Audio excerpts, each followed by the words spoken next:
Ya, kita review sebentar tentang masa prapaskah ini.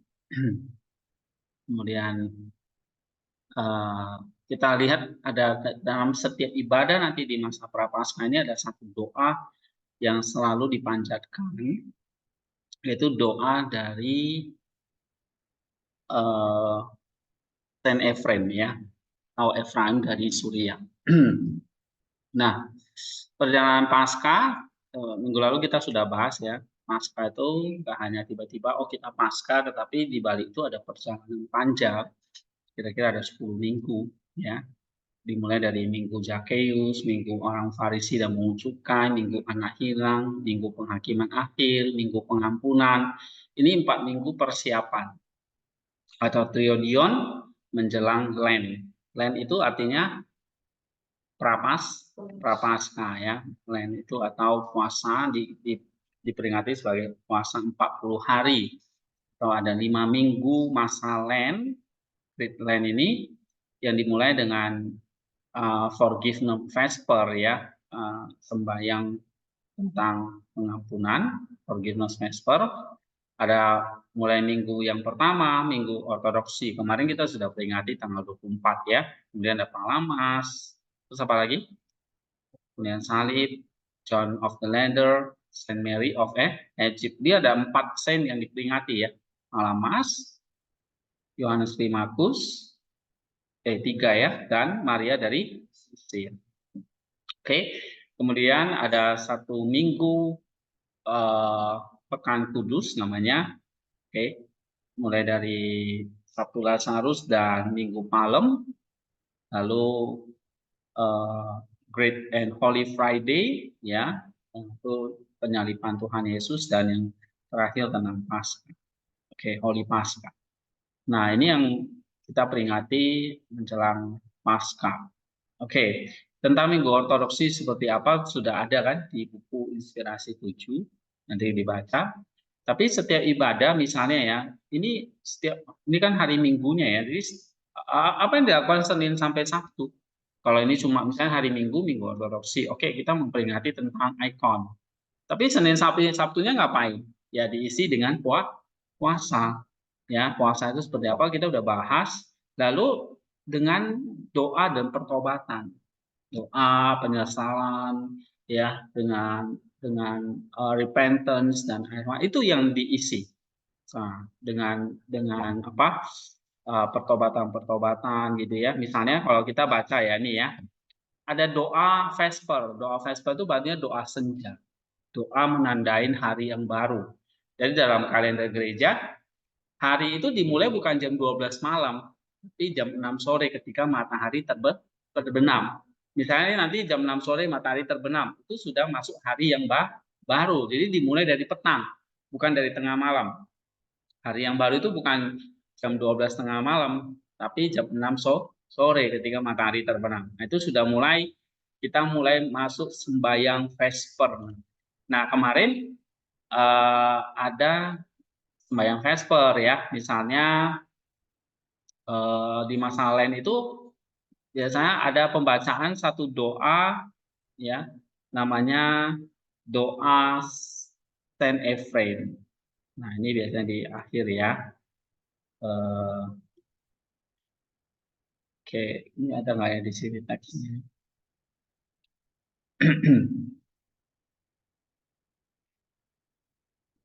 Dari setiap misalnya ada Vesper, ada Matins, ada sembayang-sembayang itu eh, diakhiri dengan satu doa namanya doa Saint Ephraim. Nah, doanya seperti ini. Eh, Nanti kalau kalian misalnya mau baca ya teks ya, ini saya sudah pernah tunjukin ya di eh, ini ya, misalnya, oh, sorry, ini ada buka dari sini.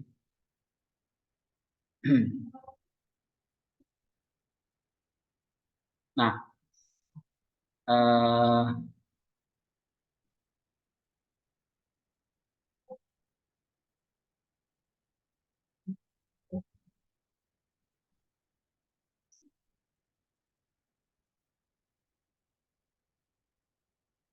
Ini misalnya ini kalian bisa ini di sini. Nah, ini ada doanya, doa Prapaskah dari Saint Ephraim. Tapi misalnya nih ya, kita mau sembahyang apa ini? Di sini selama masa Prapaskah, misalnya hari ini apa? Tanggal 26 ya, hari Selasa.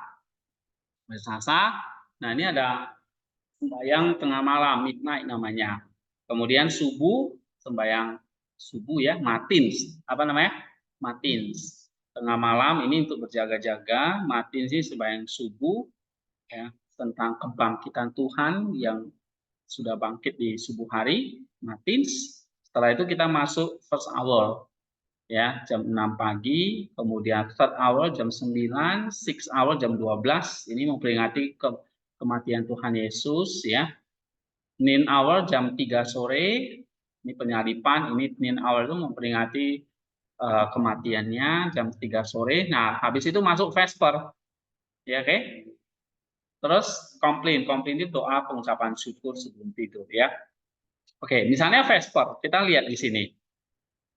Nah, ini yang kita isi dengan masa lain ini ya, dari kalau Senin sampai Sabtu ya kita isi dengan misalnya kita kalau bisa seperti kita di sini ada doa pagi, doa malam ya dalam tradisi gereja, berarti baca matins doa pagi. Doa malamnya baca apa? Komplain atau Vesper. Oke? Nah, atau kalau saya suruh kalian baca buku doanya, doa akatis ya, paraklesis begitu. Buku doanya yang kalian baca yang mana? Ada kanon pertobatan kepada Tuhan Yesus ya, akatis, dan terus paraklesis. Paraklesis itu artinya permohonan ya. Nah, misalnya nih, the service of Vesper nanti sore. Biasanya itu jam 6 sore. Nah, kita memperingati ini selalu ada orang kudus yang diperingati ya, Memory of the Holy Martyr, namanya Matrona dari Tesaloniki. Nah, ini besok pasti saya share ini tanggal 27. Karena Vesper, begitu Vesper itu udah dianggap hari baru, berarti tanggalnya berubah. Jadi tanggal berapa? 27. Walaupun kalender sipil, kalender Masehi ini yang kita pakai ini masih tanggal 26. Tapi dalam tradisi gereja, dalam kalender gereja itu sudah masuk tanggal 27. Nah, misalnya nih, Martin Matrona dari Tesaloniki. Tadi besok pasti saya share ini. Siapa Matrona ini? Ya. Nah, ini nanti diceritakan di Vesper ini. Oke. Nah, ini doanya seperti ini. Ini kalau kalian mau dapat tiap hari itu ada. Nah, dari Vesper itu nanti selalu diakhiri dengan satu doa, yaitu doa dengan sujud ya. Kita sujud, ini dia. Oke. Nah, ini doanya ini dia. Coba baca. Prayer of Saint Ephraim. Oh Lord and Master of my life, do not permit the spirit of laziness and meddling, the lust of power, and either thought to come into me. Instead, grant me, your servant, the spirit of prudence, humility, patience, and love. Yes, Lord and King, give me the power to see my own faults and not to judge my brother. For you are blessed unto the ages of ages. Amen. Ini doa yang selalu diucapkan selama masa Lent 40 hari. Jadi ada misalnya nih Matins ya, ini Vesper. Nanti kamu lihat di doa Matins misalnya, ada juga lagi. Oke, nah nih misalnya Matins. Ini websitenya nih, kalian tinggal ketik aja di cs.goarch.org ya. Atau kalian ketik di Google ini aja, GOA nih. Nah, GOA Digital Campaign. Nah, nanti muncul websitenya ini. Ini kalian bisa pilih. Ya. Setiap hari ini nah, ada sembahyang-sembahyangnya. Oke. Nah, misalnya Matin sama. Nah, tadi Vesper. Matin berarti kan doa subuh ya. Berarti di tanggal 26. Ini. Tunggu dia buka dulu. Nah, Teens. Hari ini kita peringati apa? Tentang apa? The Chief Commander Gabriel, penghulu malaikat Gabriel hari ini. Karena tanggal 25 kemarin dia memberitahu tentang kabar sukacita kepada Theotokos ya, bahwa Theotokos akan mengandung bayi Kristus. Nah, Martin sini nanti diakhiri juga sama dengan doa Saint Ephraim. Nah, kamu lihat di sini. Sama kan? Prayer of Saint Ephraim. Nah, ini satu doa yang sangat penting. Kenapa kok gereja menekankan doa ini? Nanti kita bahas apa arti doa ini. Ya. Nah, tahu bahasa Indonesianya? Kalau kita terjemahkan gimana? Nah, ini diterjemahkan dari bahasa Yunani. Ini. Ya. Ini udah bisa baca belum? Hah? Udah belajar Yunani kan? Coba baca Kyrie Kai apa nih? Apa? Ya. Apa nih? Despota tes soesmu. Oke. Artinya apa? O Lord and Master of my life. Artinya ya Tuhan dan Tuhan atas hidupku. Pneuma Argias. Coba baca. Pneuma Argias. Artinya Pneuma Argias itu the spirit of sloth. Atau kalau kita terjemahkan roh kemalasan. Ya. Periagias itu artinya faint heartedness, artinya lemah hati. Ini beberapa terjemahannya agak beda. Ada yang terjemahkannya spirit of laziness, tadi sloth itu malas, ya. Kemudian meddling, tapi di sini diterjemahkan lemah hati. Bukan meddling itu artinya suka ikut campur urusan orang. Nah, tapi di sini lebih baik diterjemahkan lemah hati ya. Dari kata merigias. Terus ini apa? Phila krias ya, atau philagrurias, artinya lust of power. Lust of power itu cinta akan kekuasaan, atau philagrias itu cinta akan uang ya. Kemudian argologias. Argologias itu artinya apa? Omongan yang kosong, idle talk ya, idle talk. Nah, terus memoidos artinya janganlah berikan kepadaku. Jangan berikan kepadaku apa? Roh, kemalasan, lemah hati, cinta akan kekuasaan atau cinta akan uang, dan omong kosong. Nah, ini 4 lawan dari kebajikan, lawannya apa? Kejahatan atau nafsu ya. Apa itu yang harus kita hindari? Kemalasan, lemah hati, cinta akan uang atau kekuasaan, dan omong kosong ya. Tetapi di sini dikatakan Pneuma de Sophrosyne, coba baca. Pneuma de Sophrosynes. Pneuma de Sophrosynes. Baca. Sophrosynes. Tape Frosynes. Iya. Terus apa lagi ini? Upomones. Kai agapes. Karisai, moitoso dulo. Ya. Artinya berikanlah roh kesucian, sebaliknya berikanlah aku roh kesucian, kerendahan hati, kesabaran, dan kasih. Oke, Faito so dulo. Dulo itu hamba, kepada hambamu ini. Ya, ya Tuhan dan Raja. Nai, Kurio Basile. Ya Tuhan dan Raja. Doresai, moi, artinya berikanlah kepadaku, orang taema, ya, tais mata. Artinya berikanlah kepadaku kemampuan untuk melihat pelanggaranku sendiri, gitu ya. Kaime katekrinen ton adelfonmu, dan tidak menghakimi saudaraku. Jadi, ya Tuhan, berikanlah kepadaku kemampuan untuk melihat kesalahanku atau dosaku sendiri, dan tidak menghakimi samaku atau saudaraku. Ya, Terus dikatakan hoti eulogetes eistus ionia ston ion amen. Ya, artinya diberkatilah engkau, maksudnya Tuhan ya, sampai selama-lamanya. Amin. Oke, coba kita baca doa ini sekali lagi. Ya Tuhan, ya Tuhan, Tuhan berkasih hidupmu dan jangan berikan kepada aku roh rasa mati pikiran sesat membuat roh yang dalam terjadi dalam hati seseorang pada malam ini dan Tuhan berjalan kita bahwa tidak menghakimi saudara berkatilah kau sampai selamanya. Amin. Iya. Oke. Nah, doa ini adalah permohonan untuk kebajikan. Kebajikan apa yang kita minta? Satu, kesucian. Kedua, kerendahan hati, kesabaran, dan kasih.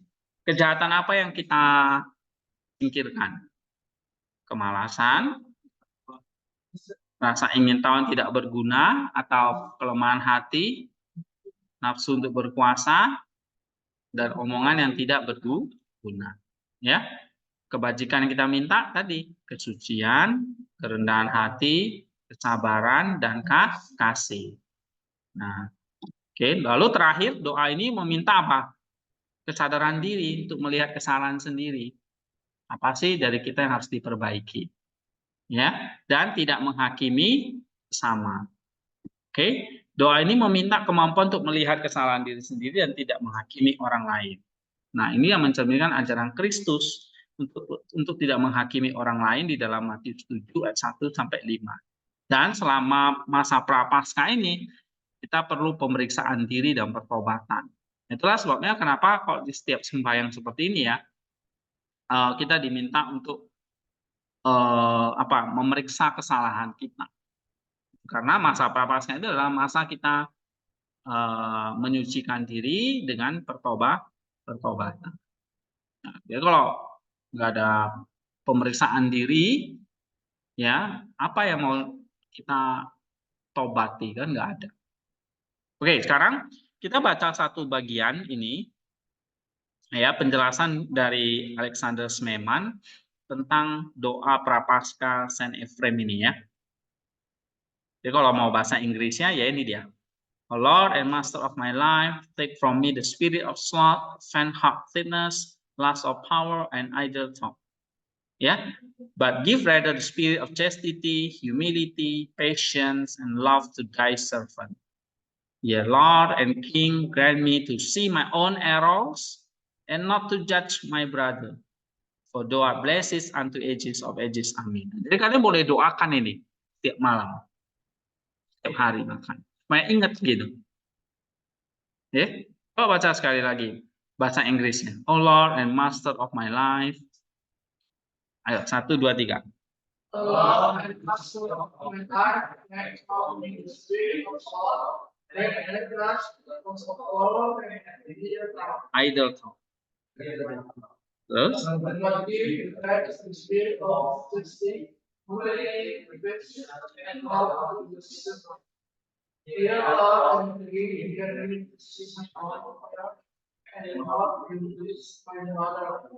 Lord, though I was this end. Iya. Ages of ages. Amin ya. Nah, bahasa Indonesianya. Ya Tuhan. Ya Tuhan dan Tuhan dengan tidak besar dan semua yang besok dan memberikan persucian dan berarti seorang dan kasih Tuhan. Ya Tuhan.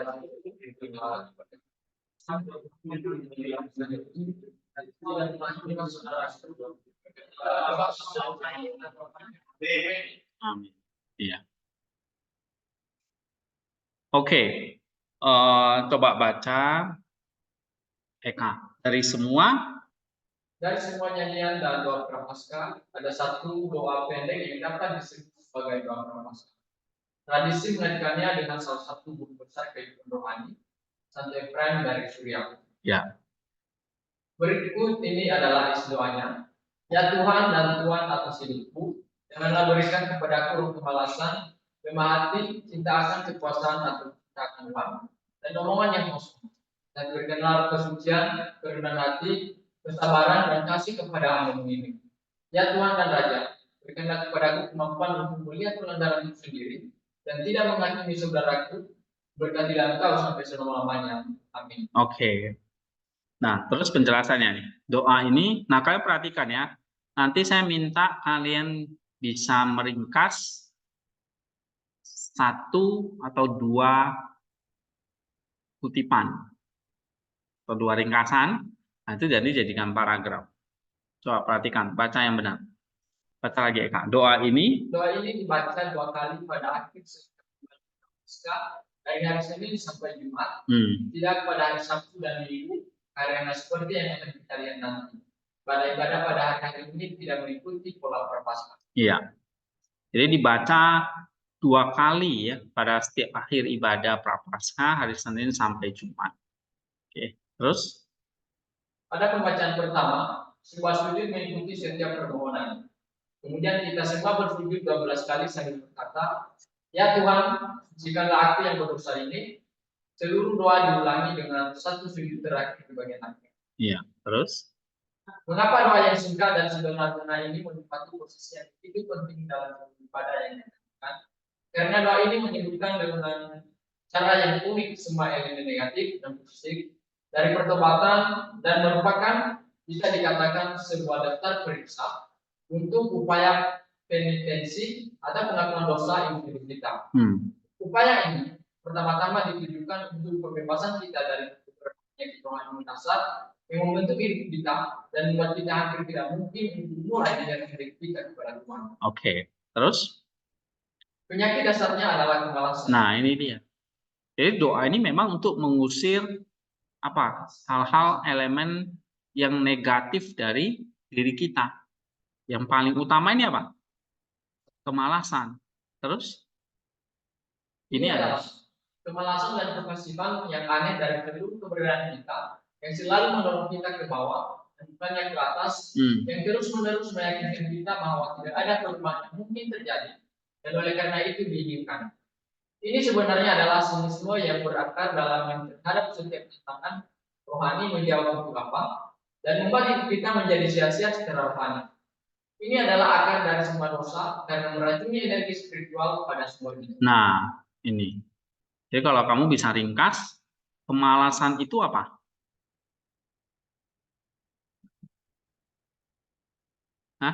Kemalasan itu penyakit paling dasar. Ya, berarti ini hampir semua orang ya. Semua orang punya penyakit ini. Kemalasan. Nah, itu namanya spirit of sloth tadi. Atau jangan beri padaku roh kemalasan ini. Ya.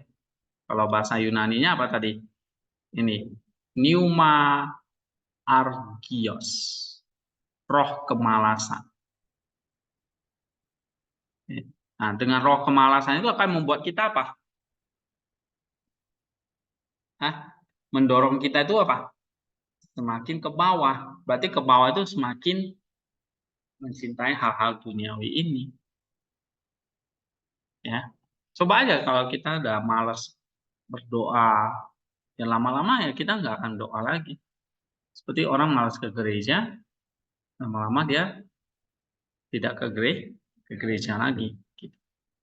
Oke, lanjut lagi.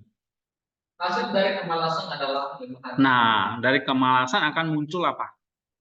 Iya, kelemahan hati. Ini adalah apa itu?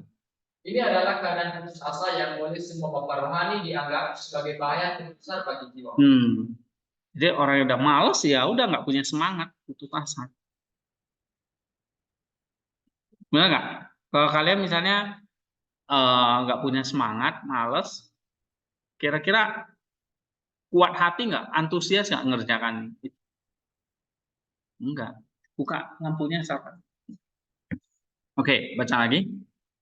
Lemah hati adalah ketidakmungkinan bagi manusia untuk melihat sesuatu yang baik atau positif itu adalah reduksi segala sesuatu menjadi negativisme dan Pesimisme. Ini benar-benar merupakan kekuatan iblis di dalam diri kita. Karena iblis pada dasarnya adalah pembohong. Dia berbohong kepada manusia tentang Tuhan dan tentang dunia. Dia mengisi kehidupan dengan kegelapan dan kenekalan. Keputusasaan adalah bentuk diri jiwa, karena ketika manusia dirasuki olehnya, dia sama sekali tidak dapat melihat terang dan ilmu. Iya. Nah, dari sini apa ini? Lemah hati itu apa? Eka. Hasil dari kemalasan. Lemah hati itu sendiri apa? Keadaan putus asa. Ya kan? Terus apa? Dengan lemah hati itu akan membuat manusia itu jadi apa? Melihat sesuatu itu secara pesimis. Ini jadi kayak semacam kekuatan iblis gitu di dalam diri kita. Ya. Nah, karena iblis pada dasarnya adalah pembohong, dia berbohong kepada manusia tentang Tuhan, tentang dunia. Nah, maka kita mengisi kehidupan dengan segala kegelapan dan penyangkal. Oke? Dengan lemah hati atau keputusasaan ini adalah bunuh diri jiwa. Karena ketika manusia dirasuki olehnya, ya sama sekali tidak dapat melihat terang dan menginginkan. Ya, jadi bahaya ya. Kalau kita malas dan lemah hati soal hal-hal spiritual, ya maka hal-hal spiritual itu nggak akan bertumbuh di dalam diri kita. Yang ada nanti diisi dengan hal-hal yang duniawi. Nah, ini namanya bunuh diri jiwa. Gitu ya. Oke, coba baca. Helmi. Nafsu Itu akan perasaan dunia, justru kemalasan dan keputusasaan demi hidup kita dengan nafsu berkuasa, dengan merusak seluruh sikap kita terhadap kehidupan dan membuatnya tidak berarti dan kosong. Mereka memaksa kita untuk mencari kompensasi sebuah sikap yang sangat salah terhadap orang lain. Jika hidup saya tidak berorientasi pada Tuhan, tidak dititipkan pada nilai-nilai kekal, maka hidup saya akan menjadi egois dan berpusat pada diri sendiri. Dan ini berarti bahwa semua makhluk lain akan menjadi alat pemas diri saya. Jika Tuhan bukan Tuhan dan Tuhan dalam hidup saya, maka saya menjadi Tuhan dan Tuhan bagi diri saya sendiri. Pusat absolut dari dunia saya sendiri, dan saya mulai mengevaluasi segala sesuatu dalam kaitannya dengan kebutuhan saya, diri saya, pikiran saya, dan penilaian saya. Dengan demikian, nafsu akan kekuasaan adalah kebodohan berdasar dalam hubungan saya kepada orang lain. Sebuah perceraian dituduh kepada saya. Hal ini tidak selalu diekspresikan dalam dorongan untuk memerintah dan mendominasi orang lain. Hal ini juga dapat mengakibatkan ketidakpedulian, penghinaan, kurangnya semangat, pertimbangan, dan rasa hormat. Ini adalah kemalasan dan keputusasaan yang kali ini ditujukan kepada orang lain. Hal ini melengkapi bunuh diri rohani dengan membunuh rohani. Iya. Apa yang kamu baca? Coba. Kalau nafsu akan kekuasaan itu apa? Jadi pertama kemalasan. Kemalasan mendatangkan apa? Lemah hati. Kelemahan hati maka kita hanya akan diisi dengan hal-hal duniawi tadi. Kita nggak lagi tertarik dengan hal-hal yang di atas. Ya, maka yang kita cari adalah hal-hal duniawi, yaitu kekuasaan. Karena itu kompensasinya. Kalau kita nggak cari di atas, manusia akan mencari kompensasinya adalah di bawah.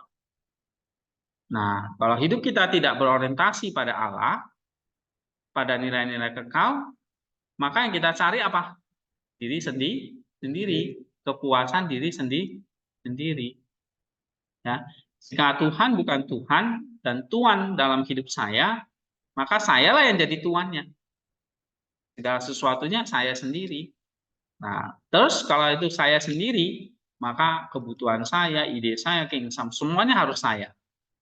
Ya, nah itulah yang namanya nafsu akan kekuasaan.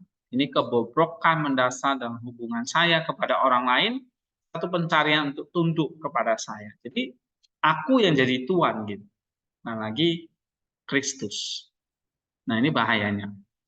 Ya. Nah, ini yang kita harus sadari, oh ya, bukan nafsu akan kekuasaan. Nah, yang keempat yang kita doakan apa? Omong kosong.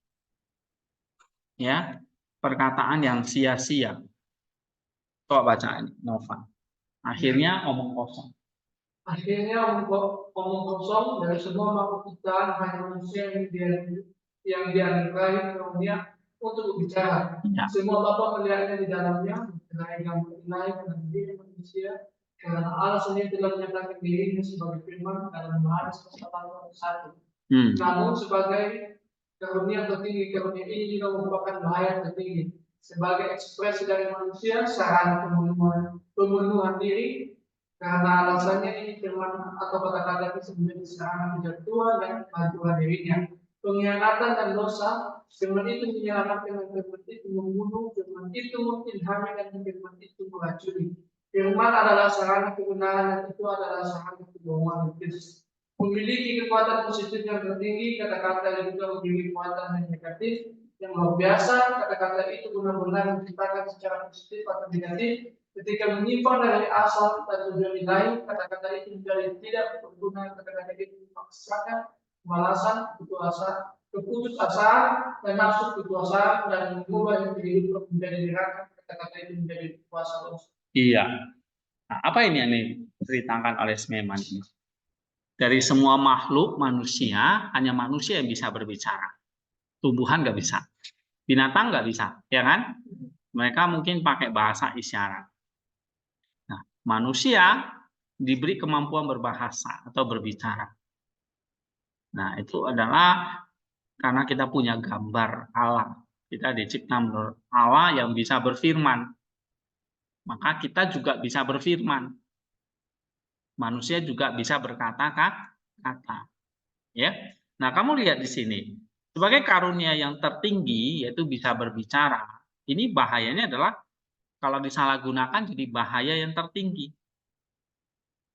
Ya, kata-kata bisa menjadi ekspresi dari kita. Oke, sarana memenuhi diri. Kata-kata bisa menjadi pemenuhan diri. Tetapi lewat kata-kata itu bisa menjadi sarana apa? Kejatuhan dan kehancuran di diri. Ya, pengkhianatan dan dosa. Kata-kata bisa menyelamatkan, tapi juga membunuh. Firman itu mengilhami, firman itu bisa meracuni. Oke, kata-kata sarana kebenaran, tapi itu juga bisa menjadi kebohongan iblis. Seperti Hawa ditipu oleh ular. Ular pakai kata-kata. Dia memutarbalikkan perkataan Tuhan. Ya, kalau kita baca Kejadian pasal 3. Nah, jadi lewat kata-kata bisa jadi sarana kebenaran, tapi bisa jadi sarana kebohongan iblis. Kata-kata punya kekuatan positif, tapi juga punya kekuatan negatif.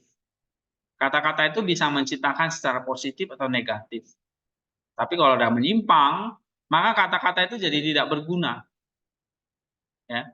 Nah, kalau kata-kata itu bisa memaksakan kemalasan, keputusasaan, nafsu kekuasaan, dan mengubah kehidupan menjadi neraka. Kata-kata itu menjadi kuasa dosa. Nah, itu bahayanya.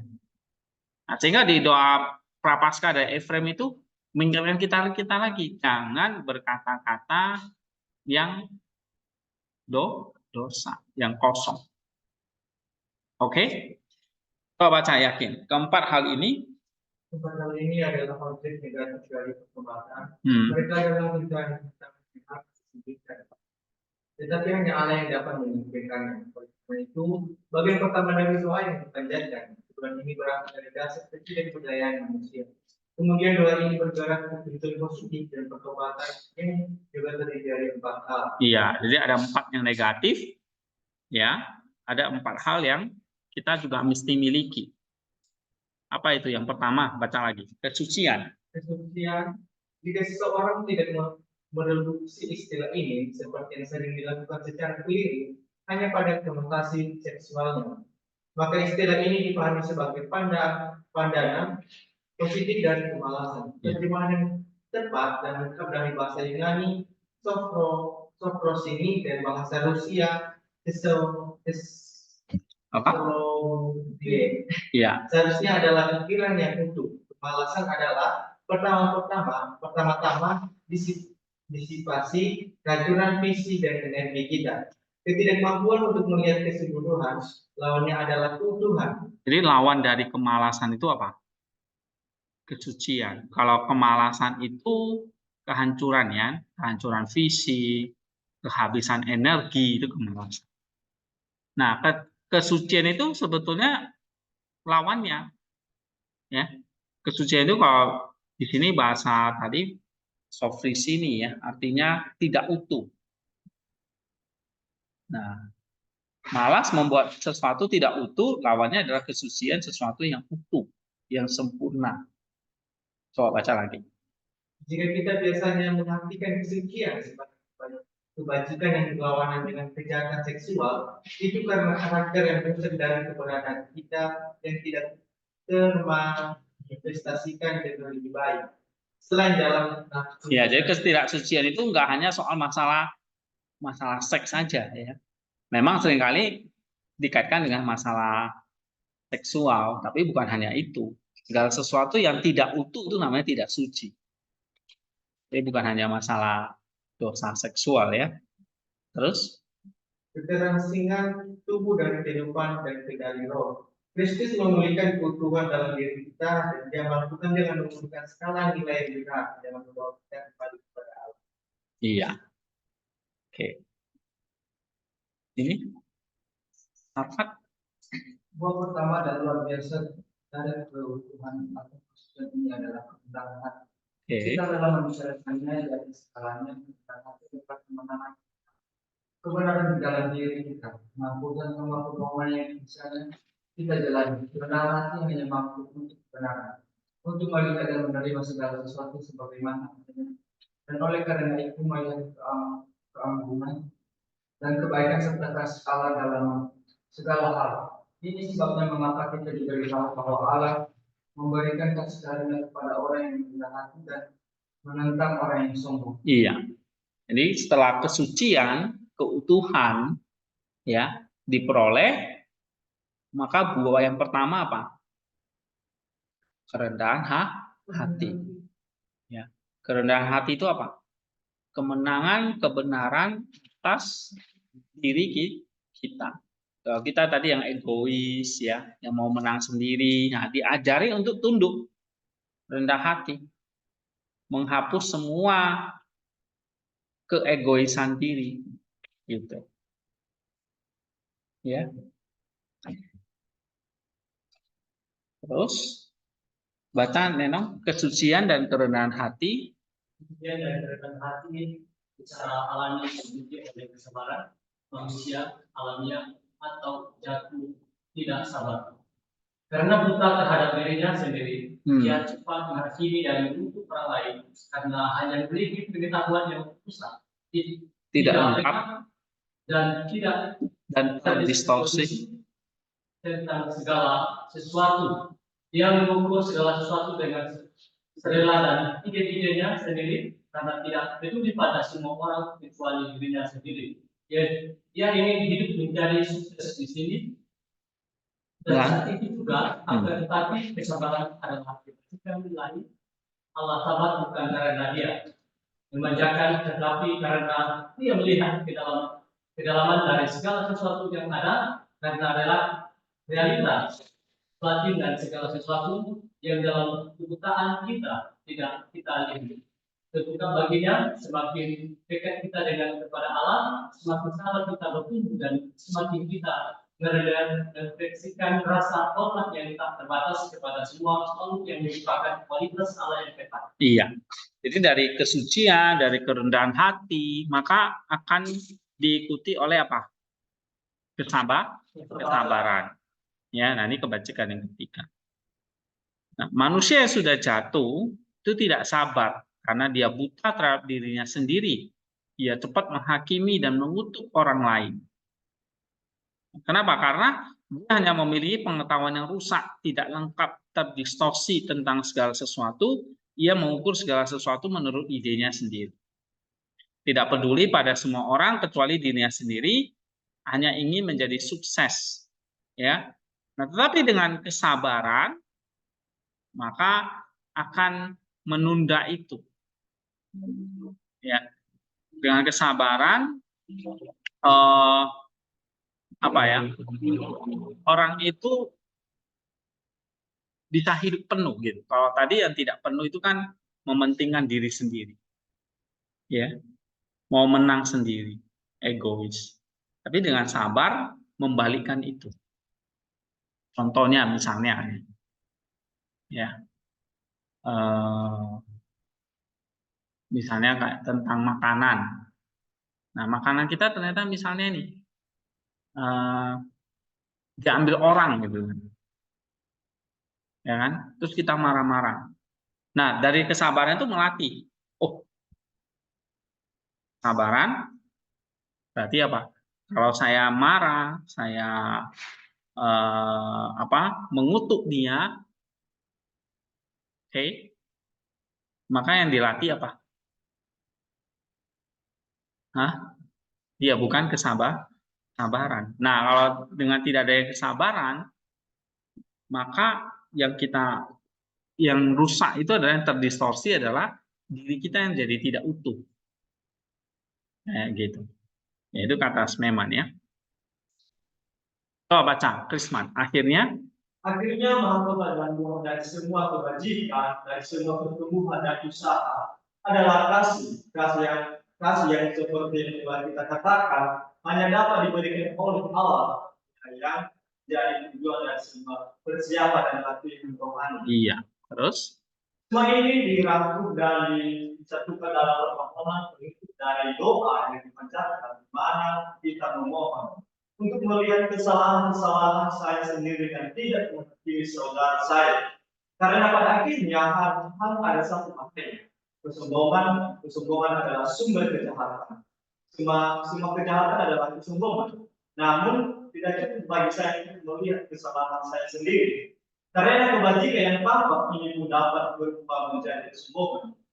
Tulisan-tulisan rohani penuh dengan peringatan terhadap kesalahan supaya pada kenyataannya di balik kerendahan hati dan ketundukan terhadap diri sendiri dapat mengarah pada kesombongan yang benar-benar terdapat dari setan.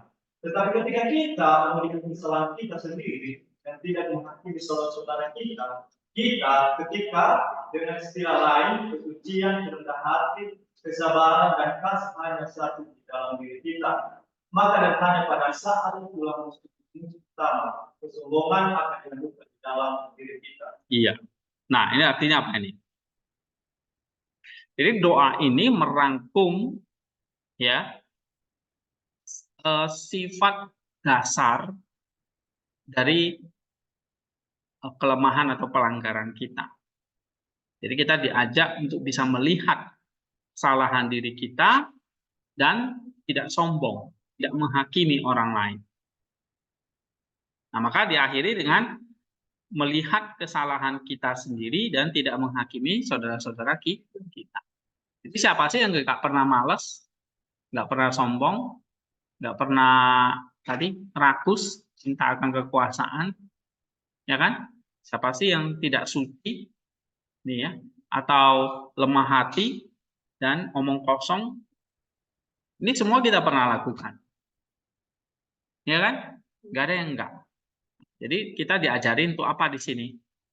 Berikanlah kepadaku untuk melihat pelanggaranku sendiri. Oke? Dan tidak menghakimi saudaraku. Nah, ini belajar kerendahan hati lagi, ya, tidak sombong tadi. Oke. Terus Eka baca. Setelah setiap permohonan dalam sembahyang, kita bersujud. Nah, ini ada sujudnya memang. Yang seperti kemarin saya pernah praktekkan. Oke. Terus? Sujud tidak terbatas pada doa sampai terakhir, tetapi merupakan salah satu ciri khas dari keseluruhan ibadah persembahan. Di sini bagaimanapun juga maknanya diungkapkan dengan sangat baik.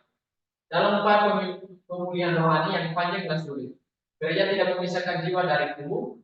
Seluruh manusia telah jatuh dari alam. Seluruh manusia harus dipulihkan. Seluruh manusia harus kembali. Bencana dosa justru terletak pada kemenangan daging yang hewani, yang tidak rasional, nafsu di dalam diri kita atas yang rohani dari dalam. Tetapi tubuh itu mulia, tubuh itu kudus, begitu kudusnya sehingga Allah sendiri menjadi daging.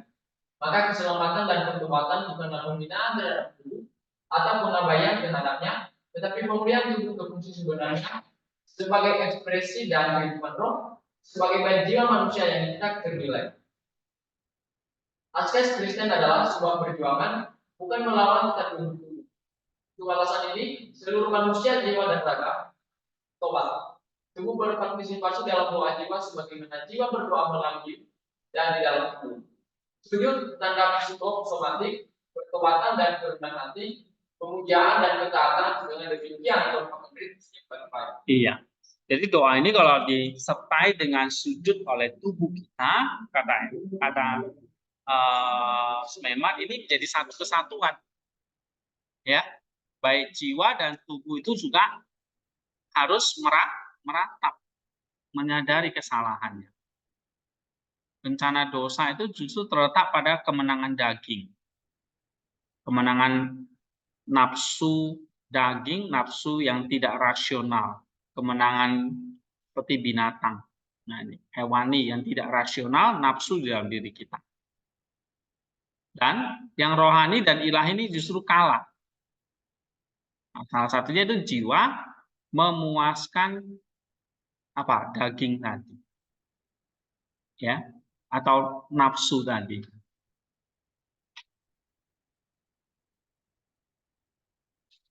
Oke, nah maka tubuh itu juga diminta untuk di sini melakukan satu askese.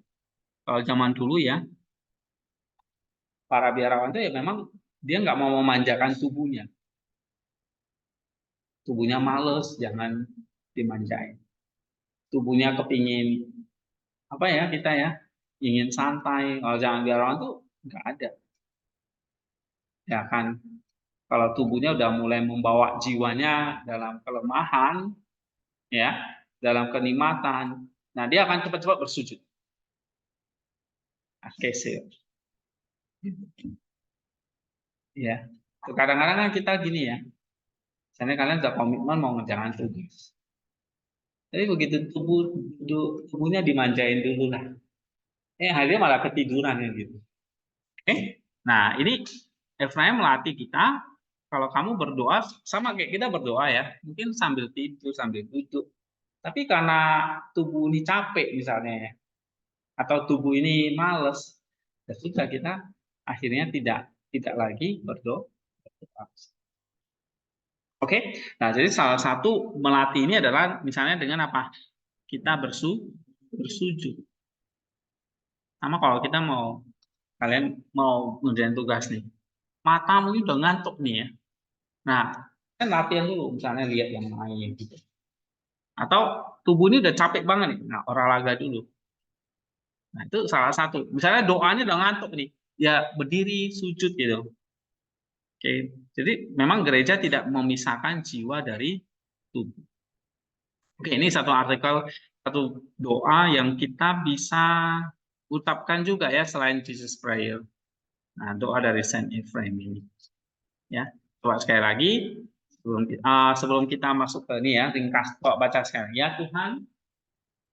Ya Tuhan, Tuhan Yesus hidupku, janganlah berikan kepadaku kebalasan semua hati, cinta, kuasa, kejujuran, dan semuanya sombong diberikanlah persucian dan hati kesalahan kasih kepada Allah. Ya Tuhan, jangan dan tidak kasih saudaraku diberikan di atas Kalau misalnya nih doa seperti ini kalian kutip. Oke, taruh di Word misalnya. Ya, apa yang kalian bisa tulis? Coba ini misalnya kutipan doanya itu kalian taruh jadi ringkasannya, jadi kutipannya. Terus bikin kalimat analisisnya, bikin kalimat intinya gimana? Ayo coba semua. Nah, kalian kutip nih. Kutipan lain boleh nggak? Misalnya saya Efraim, kalian kutip Sememan. Bisa, ya kan? Nah, ini. Tapi coba bikin satu paragraf dulu. Nih ya.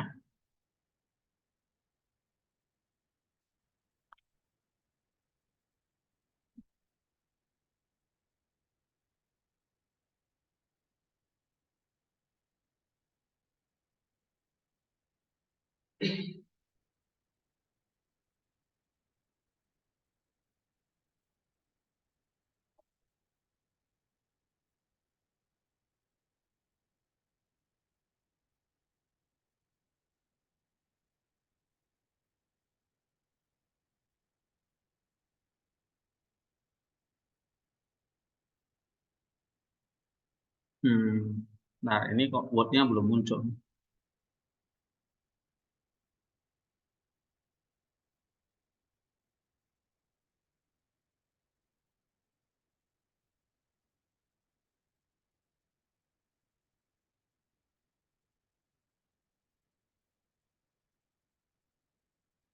Oh, pakai ini aja.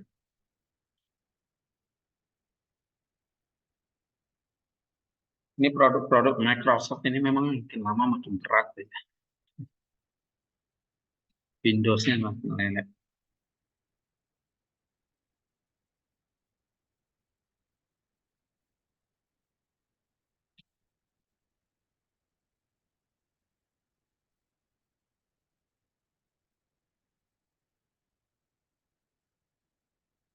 Ampun, buka Word gini aja lama banget.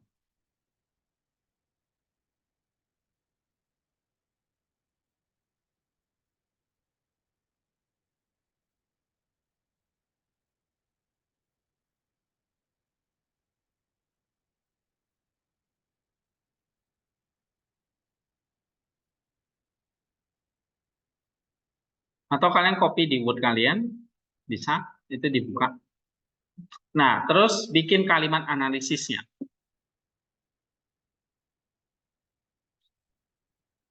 Lama sekali.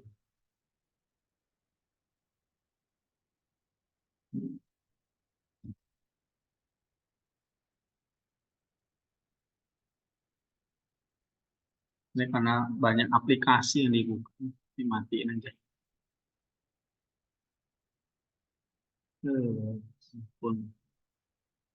Ini sekali terbuka jadi 3. Makanya jadi lelet. Oke, ini copy ke sini.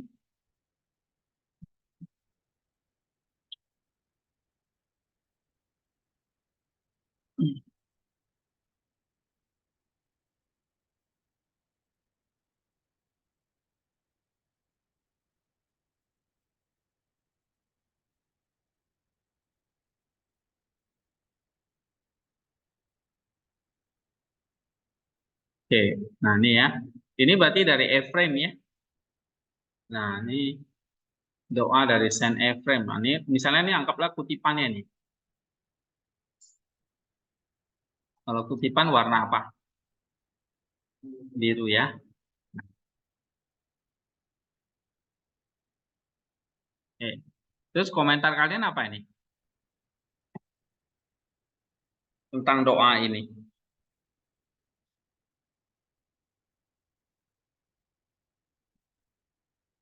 Hmm?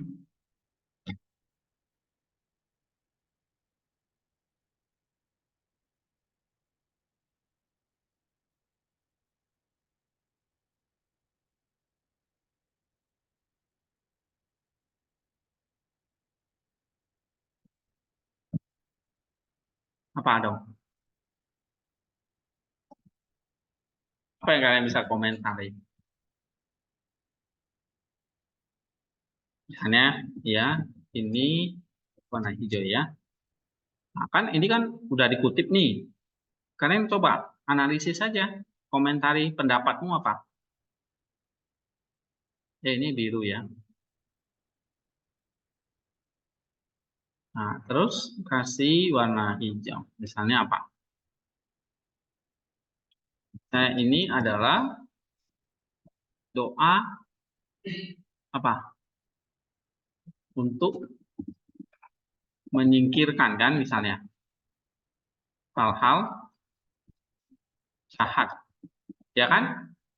Di dalam diri sendiri, dalam diri kita. Dan meminta hal-hal baik. Ya toh? Enggak, ada 4 hal jahat kan? Kemalasan, lemah hati, cinta, akan kekuasaan, dan omong kosong. Nah, hal baiknya apa? Kesucian, kerendahan hati, kesabaran, dan kasih. Jadi kalian bisa komentari begini. Ini adalah doa untuk menyingkirkan hal-hal jahat dalam diri kita dan meminta hal-hal baik. Ya kan? Nah, terus selain itu misalnya apa lagi? Kalian bisa komentari apa lagi?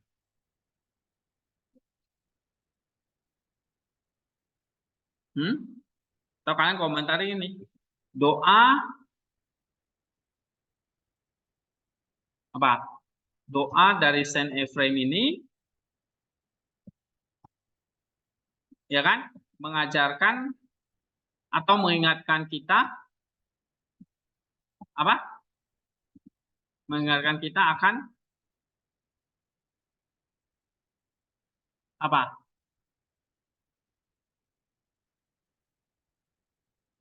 Apa ini misalnya? Doa Saint Ephraim mengajarkan atau mengingatkan kita apa? Kejahatan dan kebajikan.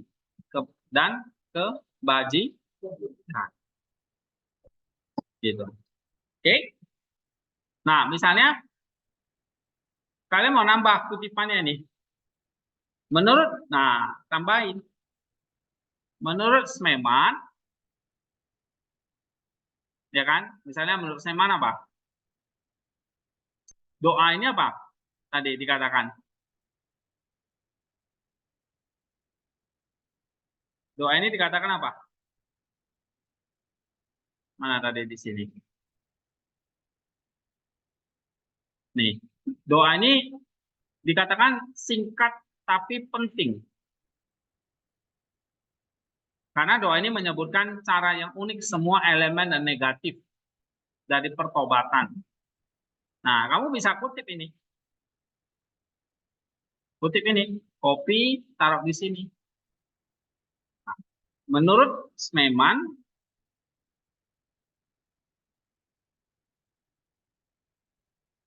kan? Smeman apa? Kopikan ini.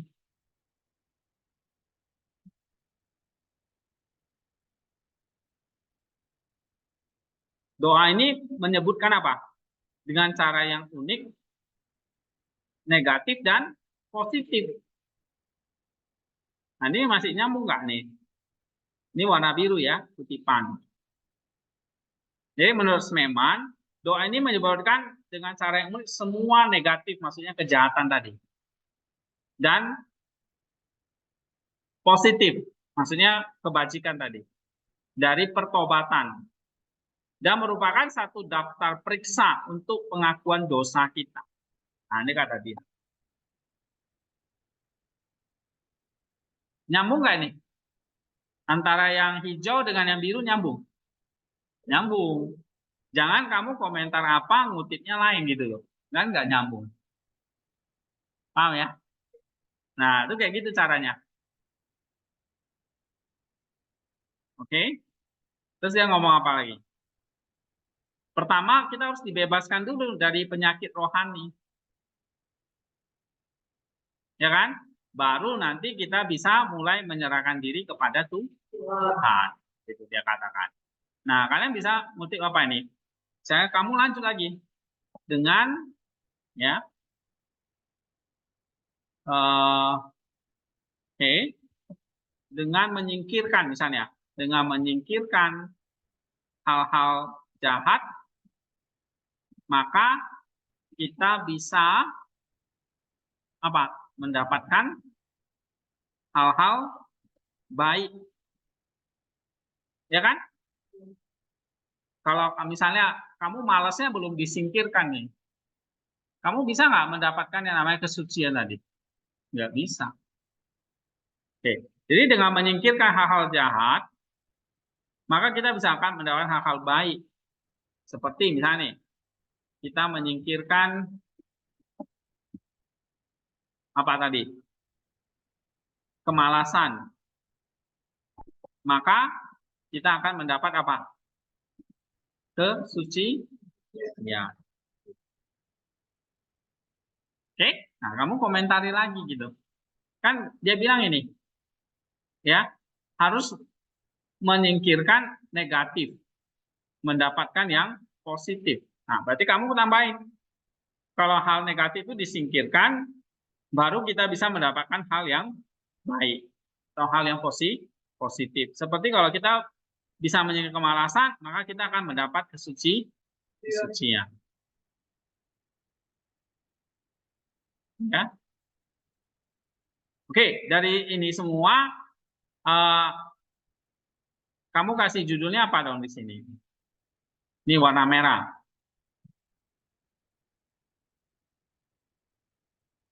Nah, misalnya kamu akan, ini kan doa pertobatan kan? Doa pertobatan, oke, adalah doa apa? Menyadari kesalahan kita, ya kan? Dan apa? Misalnya apa? Menyadari kesalahan kita dan mau memperoleh kebajikan. Nah, misalnya nih. Atau kamu akan ngomong ini, doa Saint Ephraim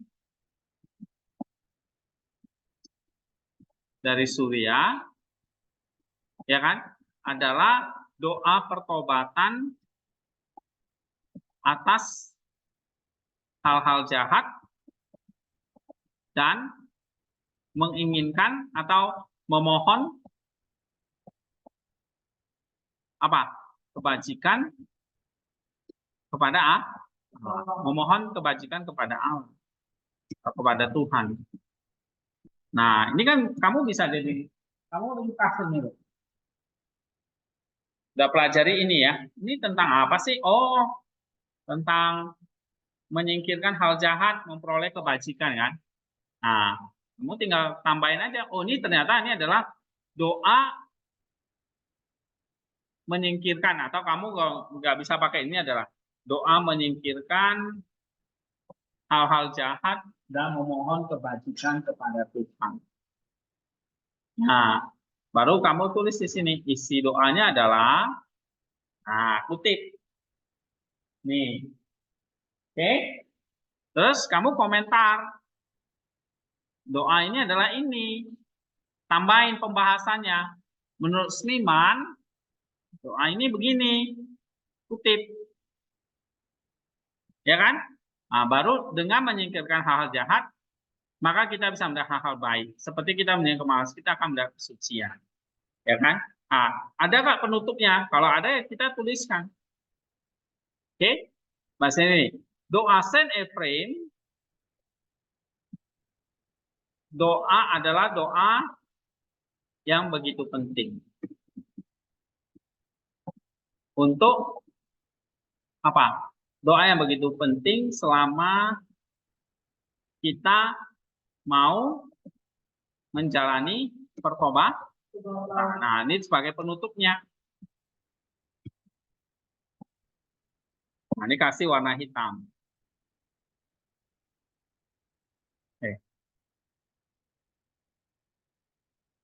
Oke? Itu latihan gitu. Ya, nah sekarang coba. Kalian bikin, ini kutipannya. Satu. Bikin paragraf lagi. Tapi masing-masing ya. Ini kan contoh aja nih. Kalian bisa belajar dari contoh nih. Nah, terus kutip Smeman satu yang di sini. Terserah mau kutip yang mana ini.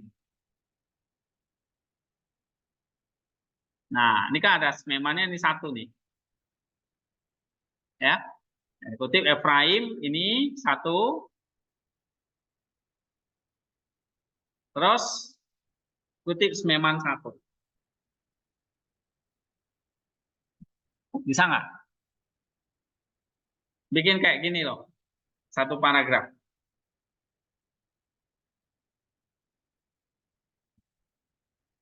Kutipannya sama, isi doa ini. Nah, terus kalian buat komentarnya dulu. Kita buat komentar, kutip Sememan, kasih penutup, kasih pembukanya.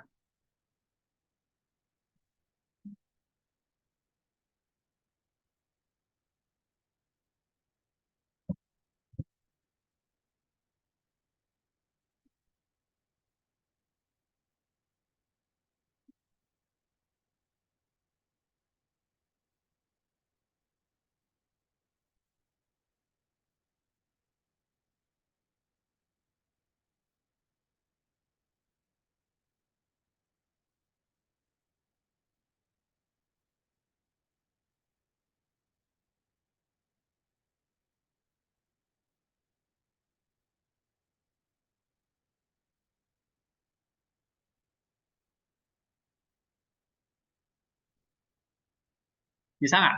Ayo latihan ya.